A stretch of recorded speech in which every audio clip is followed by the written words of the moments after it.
I'm Colin, And I'm Megan. and this is Pet Sitter Confessional, an open and honest discussion about life as a pet sitter. Hello and Happy New Year. I hope your Christmas and holiday season have been great. It's a new year, and we are thinking about new things, new starts. Have you ever thought about house sitting internationally, taking care of people's pets and homes? On today's episode, the House Sit Diva, Kelly Hayes-Raitt brings some tips on how to get started and things to consider before you do. If you've missed Kelly's previous interviews, go back and check out episodes 9 and 16. For those of you unaware, Kelly quite literally wrote the book on this subject. It can be awfully daunting to think about. So, Kelly, thank you for coming on today. And where do you recommend people get started? Hi, Colin. Thanks for having me back. I'm really excited to be here. I think the first thing that people should think about when they consider house sitting is whether or not house sitting is right for them. Now, I'm a huge advocate of house sitting. It's changed my life. I've been house sitting full time for 10 years throughout the world, all kinds of different environments, different people, different pets. And one of the things that I've really learned is that some house sits are right for me and others just aren't, which doesn't mean they're bad house sits. It just means they're not right for me at a given time. So I think the first thing folks should do is if you're turning over a new leaf in this new year and considering traveling in a new and different and exciting and authentic way, is to really, sit down and think about how you feel about living in somebody else's home, working around their schedule, having your life possibly be kind of thrown up in the air if a pet gets hurt or something happens with a house and you need to change your plans in order to deal with that responsibility. I like that. I don't have a problem with that. Most of the house sitters I know relish that opportunity to make sure that a home and pets are safe while the homeowner travels. But for some people, they want more flexibility or they just don't want that responsibility. So you mentioned my book. Thank you very much. Yeah. How to become a house sitter, insider tips from the House Sit Diva. And right at the very beginning, I have a quiz. Is house sitting right for you?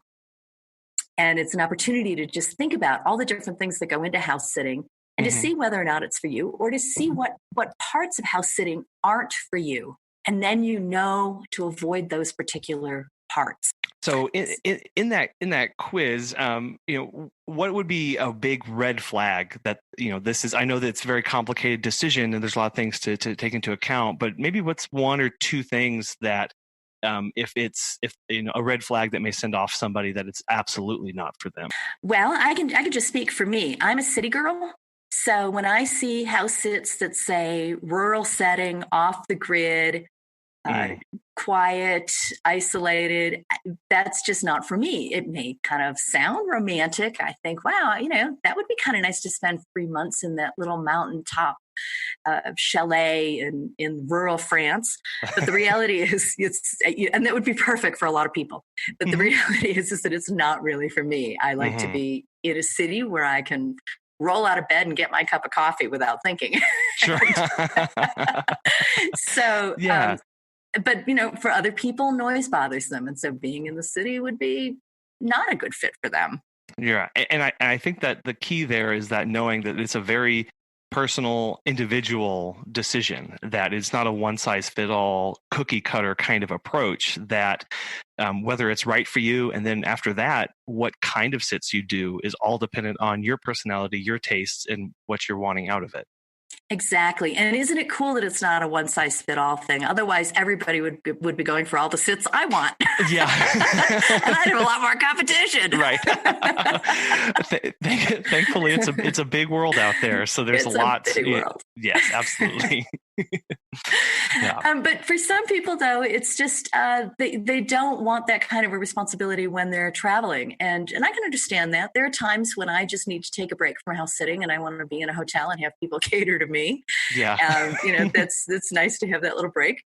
One time, this is probably a really bad advertisement for my book, but an acquaintance bought it one time and we had coffee afterwards, and she said, "I want to thank you. That was the best $13 I've ever spent, because I learned that house sitting isn't for me, and it would have been a really expensive mistake." I think that's a pretty good accolade for your book, because it really helps people decide if that's, 'cause it's because it is such an investment of just time and energy, and that you And don't want to get way out there and all of a sudden realize, ooh, no, never mind, I don't like this. right. And once you're in it, you're pretty much in it because somebody is relying on you in order for them to be able to take their vacation. And it's also an investment of money too, right? In terms of if you're doing international house sitting to get to the place, Yeah, to get the absolutely. visa, to get to the place, to, figure out all of the other expenses that are involved. So it is an investment. And, I think the way we're talking about new starts here. So I think the best way for people to check out house sitting once they've taken my quiz and decided that it might be for them Uh-huh. is to try to house sit either locally or for friends or family, to do what you can to minimize all of the different unknown factors. Mm. So instead of jumping in, with both feet and go to a country that is entirely foreign where you don't speak the language and you don't know the food and you're dealing with pets you've never met before and dealing with a homeowner you've never met before and having everything be entirely different, that can be really jarring, right? To try to Hmm. figure it all out. So I would suggest that for the first few sits that someone does, that they do it in a city they know or an environment they know or with people they know as a way of finding out what works for them and what doesn't work for them. Yeah, that's a really great way to dip your toe in and work out some of the mechanics and maybe some of those awkward ways of talking with people about their house and getting some of those kinks worked out before you jet off and go to, as you mentioned, where everything's different. And so to ease your way down into that, that's a really good idea. Yeah, I think that's a good way for people to get started. The other thing too is I get asked a lot, well, what platform should I join? Colin, I don't know if you've realized this. There are 50 platforms out there that match house sitters and homeowners. Oh my goodness, I did not know there were that many. Yes, there are 5 or 6 that are kind of the big granddaddy international house sitting platforms, and then there are country platforms. Oh wow. For example, I'm a member of House Sit Mexico because I house sit quite a bit in Mexico, and so Hmm. it's good for me to get a chance to see the house sits that are here locally. The big ones internationally, the real granddaddy is TrustedHouseSitters.com. They're based out of the UK and they've been around for a little over a decade. Mm. They tend to be the largest, the most expensive, and the most competitive. Um, and they also offer the most house sits and the most house sitting opportunities. Mm. So that's one option for people. And a couple of others that I really like are Mind My House, House Sit Match. House Sit Match is also out of the UK, and they have a lot of European sits. And Nomador, which is the only bilingual house sitting platform, French and English, Mm. and they tend to be French oriented and French territory oriented. But there are lots of them. So one thing that I recommend to people is to go onto a free site, which is called housesitsearch.com. And it's kind of like the kayak of the house sitting movement, where you can go on and you put in your parameters or not. And the parameters can include geographic region, time frame, the duration of the house sit you want. Maybe you want something that's only a week. Maybe you want something that's longer than a month. What kind of animals you're willing to take care of or not take care of, and then push find and push search, right? and what the House Sit Search website does is scour all the major house sitting platforms and will show you what's available based on your parameters. And so then that can be a nice guide to figure out which house sitting platform to join. Hmm. No, it's really nice that they have that option there. So why would somebody choose if that free option is there? Why would somebody choose to go to a pay platform? Oh, that's a good question. So once you find out what options are available, then you are directed to the particular platform that has the site that has the sit that you want to apply for, and then you have to join that platform. I So see. just like with kayak, kayak will send you to the airline's Mm-hmm. website Okay. or to the OTC's website or whatever, Okay. and that's the way to then you join. But it's a way to find out it's like a one-stop shopping. So Mm-hmm. you don't have to go to all of the different websites to see which one you want to join. Right. No, that's really nice. That way you can see, is my idea of house sitting even out there or even an option for me? And to be able to search and see everything at once is a good way, so you don't feel like you're locked into one platform over the other. Right. Exactly. Exactly. So I think another way for people to get started, I always encourage people to think about the kind of experience you want to have.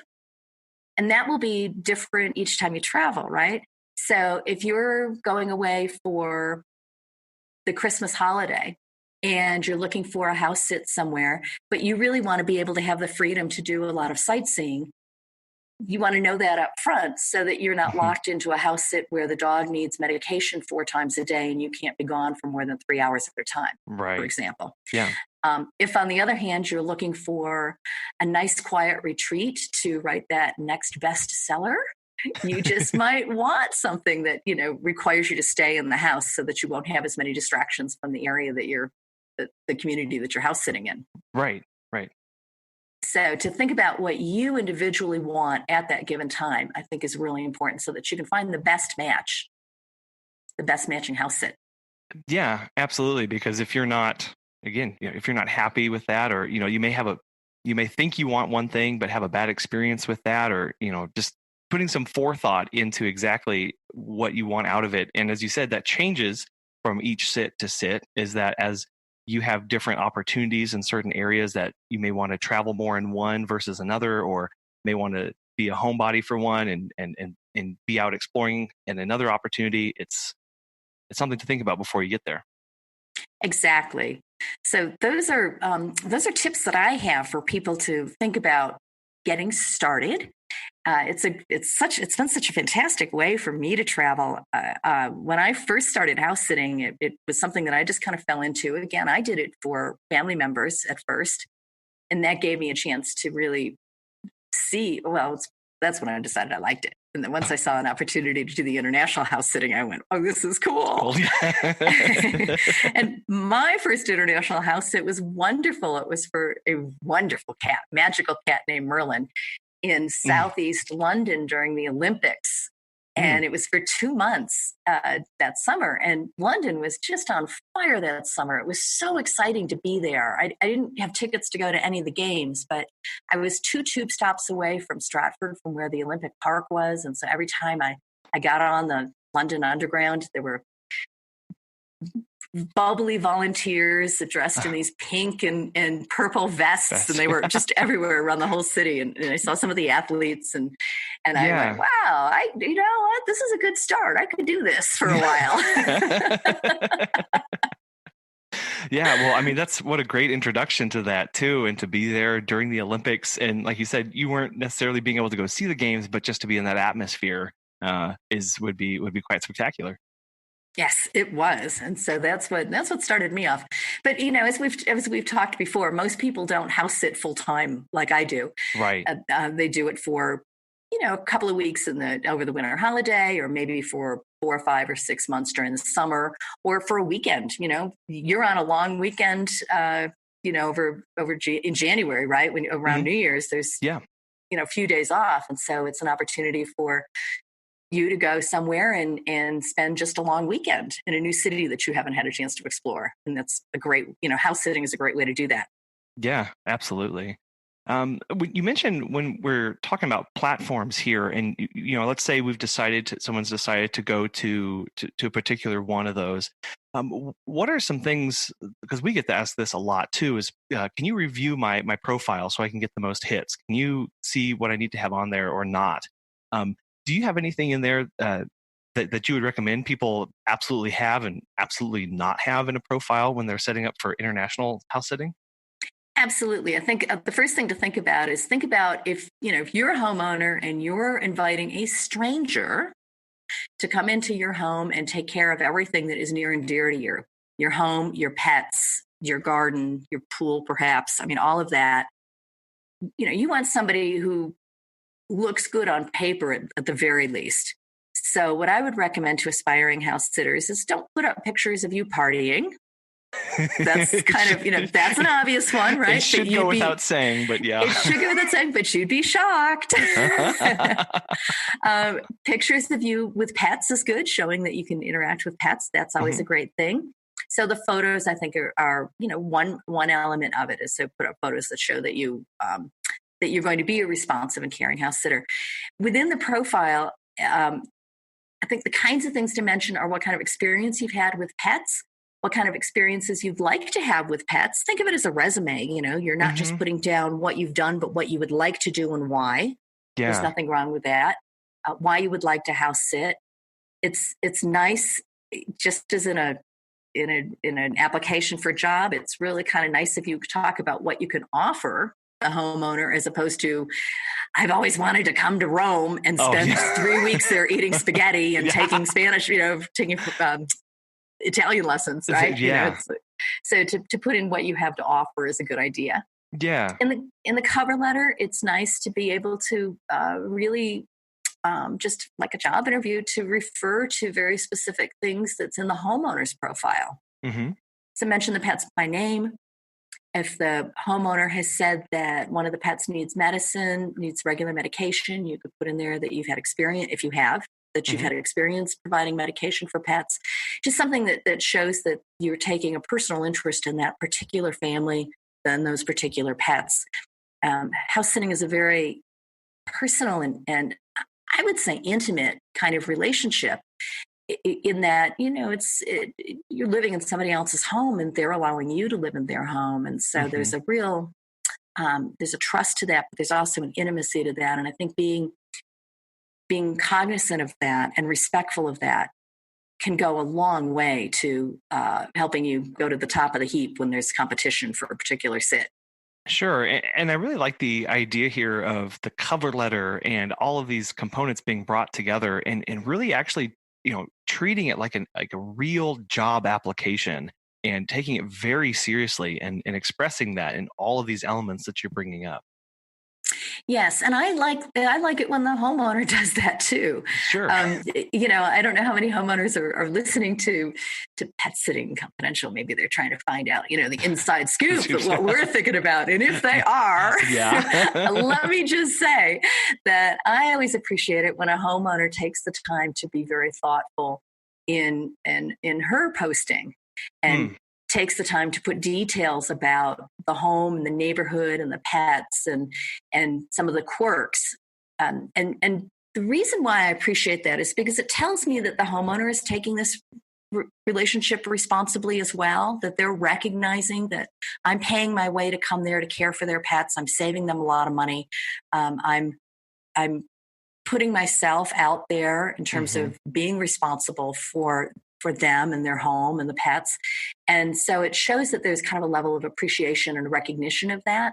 So when I see a detailed profile, I appreciate that. The other reason I appreciate a detailed profile is that it gives me an opportunity to recognize that it might not be for me and I don't waste my time applying for a house sit that in the long run I'm going to turn down if I'm offered it. Right. And therefore the homeowner saves time too, going through applications that aren't going to pan out for her. So I think the more detailed everybody can be upfront, the better off it is. Right from we're talking about starts. Right from the start, if we can be right up front with everything, that's good. Yeah, and recognizing, I know this comes up an awful lot, but knowing that it's a two-way application process. The owner is looking for someone to sit for their home, and you're looking for an owner to sit for, and so the more details that are there, the faster and easier that process is going to go. Exactly, and it is a two-way street. I mean, it is a responsibility, a two-way responsibility. Just as if I'm applying for a job, I mean, that employer is taking a risk on me, and I'm also interviewing them if I'm applying for a job to see if this is going to be a fit for me. Right. And yes. Yeah. That is something that you don't really think about right at the beginning, is that, I need to make sure that I'm okay with sitting for this person or at this house and this pet.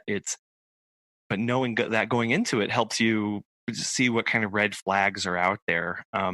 if when you're looking at an owner's profile, are there a couple things that are red flags to you as to, I know it's very personal, but that just stand out as maybe that's not the one that I want? I think some universal red flags are things like the homeowner requiring me to live with their adult children dropping by at will. We see that sometimes right? So, or I'm expected to take care of their vacation rental casita in the back for no pay. Right? Okay. Yeah. So, additional kinds of things like that, I don't know, there's some house sitters that will take those.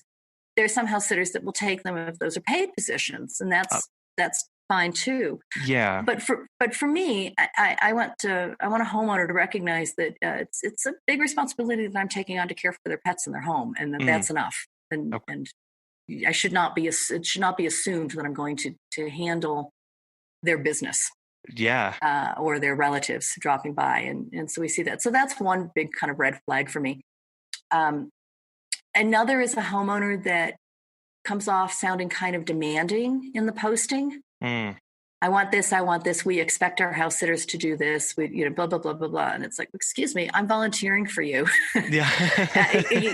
I mean, yes, if you expect me to do X, Y, and Z, that's great. I'm glad you're letting me know, but perhaps you could ask it in a little bit kinder way, a little less demanding way. So that's one thing.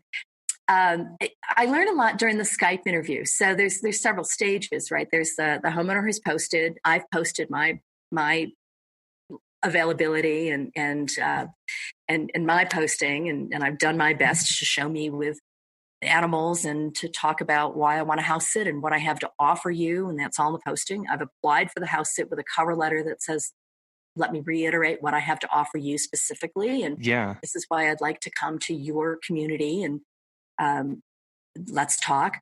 And then during the Skype interview, that's kind of the next stage, is a video conference. And that's an opportunity for me to see the home, to see the interaction, to meet the pets, right, by video, but more importantly, to see the interaction between the pets and the homeowner, even briefly during a half-hour Skype interview.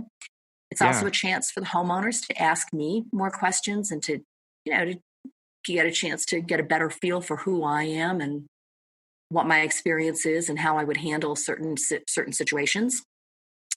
So the Skype interview is really important, and I like to do that as early as possible in the whole conversation, so that we don't drag out the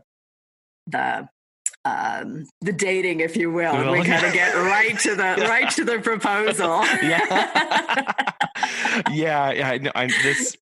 This, with house sitting and with pet sitting and pet care, it's one of the most awkward speed dating processes that I think we can go through in life, because, as you mentioned, it is a very intimate process of getting to know somebody, getting to know the house, getting to know the location, and being in these people's lives. That takes a lot of time and investment and energy to get there. Yes, absolutely. It does. And speed dating, that's funny. And it's true. And especially when you've been doing it for a while, and as I have, and I've got to the point where, I can pretty much eyeball what experiences would be good for me and what ones wouldn't, based on my experience and what I've learned makes me happy. Yeah. And where I can shine, right? I mean, I wouldn't take a house sit that involves taking care of horses, because that would set me up for failure, because I don't know anything about taking care of horses, right? And horses usually aren't in big cities, right? I'm a city girl. I mentioned that, right? Yes. so by now, I pretty much know what kinds of house sits are good for me. And so I could apply for them, and I usually get to at least the short list where we have an opportunity to Skype. And I like to have that whole process happen very quickly, because during certain times when I'm looking for a house sit during a certain period, I'll be applying to 5 or 6 different house sits. I'll probably get shortlisted on 4 or 5 of those, and I'm going to make a decision fairly quickly, because I want to get my visa, I want to get my plane ticket sorted out, I want to work around the dates that the homeowner has. So, like, for example, last summer, I was offered 3 house sits in a week. One in Quito, one in Incheon, South Korea, and the other in Réunion, which is a French island in the Indian Ocean. And I was offered, I had Skype conversations on top of each other. I had 2 in one day and 1 in another day. And I was offered all 3 of them. And so it gave me a chance then to make a decision about what I wanted to do. And I had a great choice, which was lovely. Yeah, that's a good, you want to be in that position to be deciding between those 3. That seems very nice. Right. And it was nice that the homeowners also wanted to move quickly because they wanted a decision made. And so they didn't drag the process out. So I think both homeowners and house sitters do themselves a disservice right at the beginning if they drag out the communication. And, so that's something that I just want to caution everybody on, that the one way to really get yourself up to the top is to be very quick with the responses and emailing back, setting the Skype conversation up quickly, and really being responsive to the homeowner's time frame, because it's to your benefit as well to move quickly. Yeah, no, that really makes sense. So what would you say is a reasonable timeline to expect here? And I know it's varied by the sitter and their experiences and a lot of other factors, but is a 3-day timeline from posting to booking too short to expect, or is it generally more drawn out? Well, the homeowner really sets the tone and the speed on that. So when the homeowner posts, generally the rule of thumb is the faster a house sitter can get in her application, the better off she'll be, because it might be that the homeowner gets 15 or 20 applications and only looks at the first 5 or 6. Oh, wow. So, it just depends on some homeowners will go through all of them and will respond to all of them, but some won't. They'll just look at the first handful of applicants and keep going until they find the right person. So the sooner you get in, the faster, the better. Yeah. The second thing is then when the homeowner contacts you back, and that usually happens through the platform's messaging system, you want to be able to respond very quickly back to that. If you let a few days go by, chances are the homeowner's probably corresponding with a few people at once, the speed dating thing again, right? And so, you want to be able to be sure that you are still at the top, so not to let any time lag by, and then try to just set up that Skype interview as quickly as possible. Now, here's something that happens, and I've seen this happen with homeowners a lot. They post, especially new homeowners who haven't had a house sitter before, they will post and not realize that they're going to get a dozen or 15 applicants, and they'll feel overwhelmed and not get to it right away. Or they'll post at the beginning of a really busy work week with the intention of not getting to it for a couple of weeks. Oh. And by that time, some of the applicants have already moved on to do other things because they didn't hear anything back and they assumed that it was already filled. So for any of the homeowners who are listening, one of the things to do is to really it's like going into a restaurant. You don't go in with enough money just to buy your meal. You've got enough money to pay for the tip and the parking.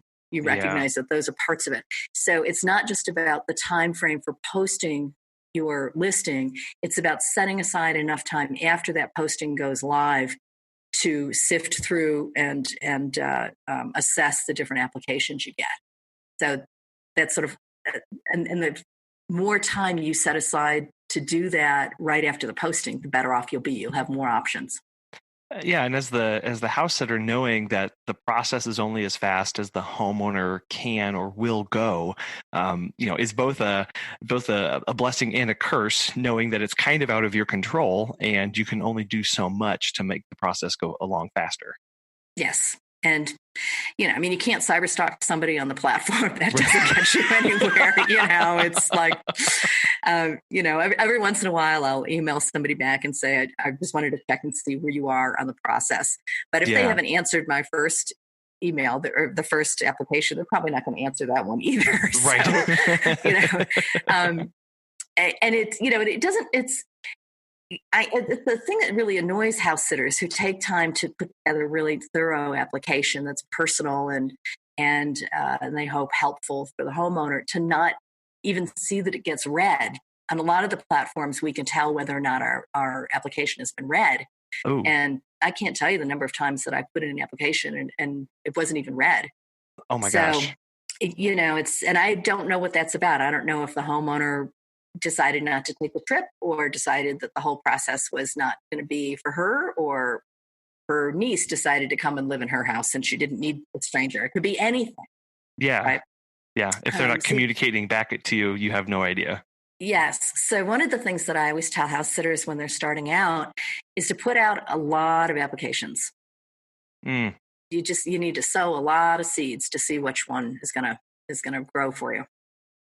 Yeah, because you don't know what's going to bite. And as you get more experience through the process and as you get more reviews and more referrals, I'm sure that speeds it up too, so that you don't have to continually send out as many each time.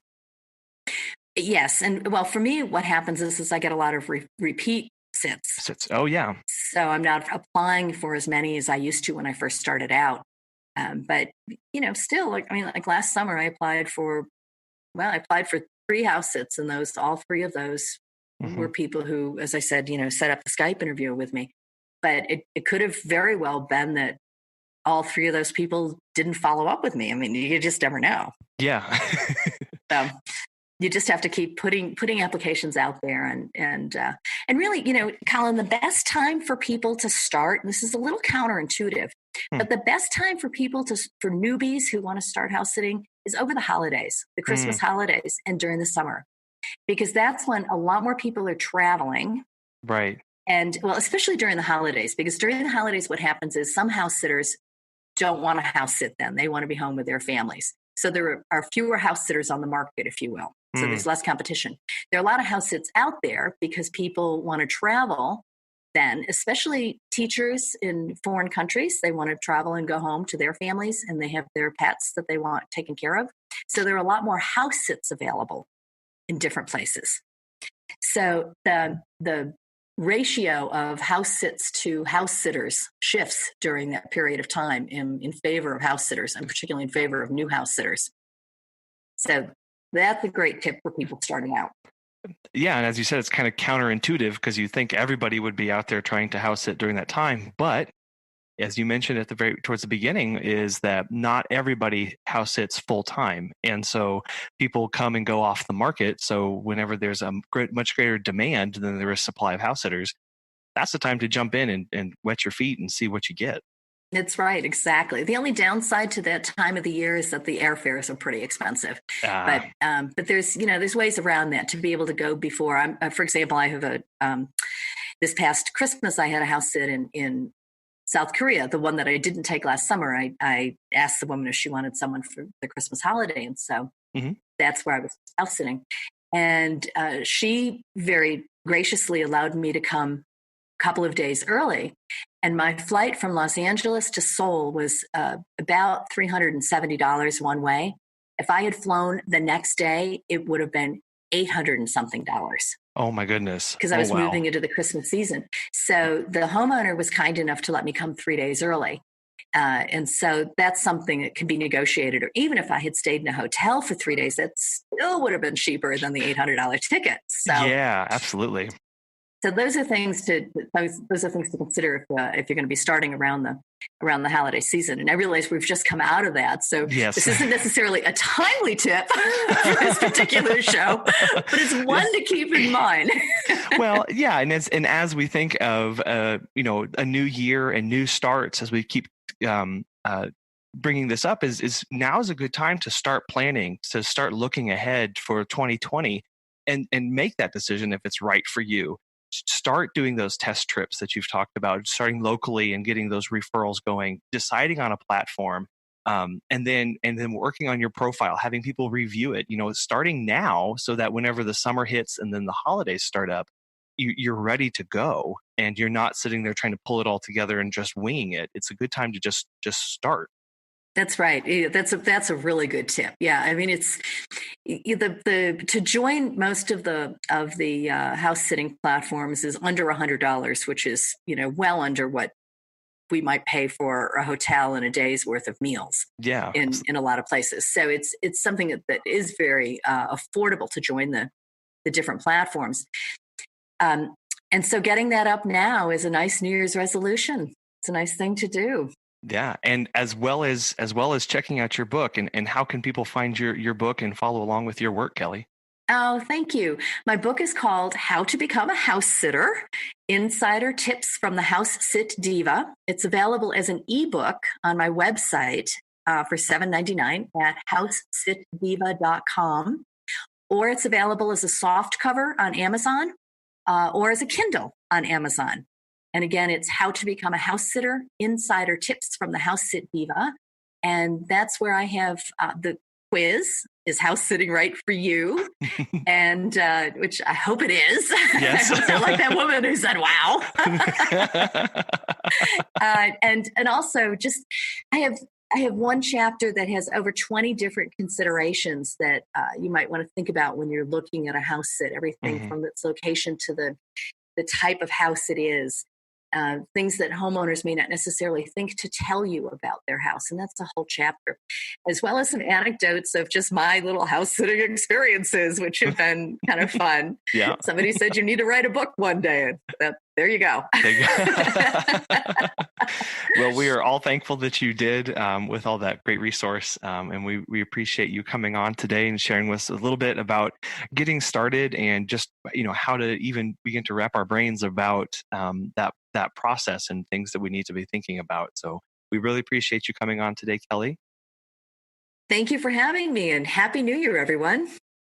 So whether it's starting something new or continuing to refine and hone those things that you're already great at, I hope 2020 is the best year yet for both you personally and your pet sitting business. If you have questions or feedback, or maybe a story or passion that you'd like to share with others, email us at feedback@petsitterconfessional.com. You can follow along with us on Instagram and Facebook at PetSitterConfessional. We're also on Twitter at PSConfessional. If you haven't checked out our website, it's a great resource with all of our past episodes, along with show notes and transcripts for each episode. Is pet sitting right for you? And what do you do after you get your first booking? Join us next week where we cover these and more topics.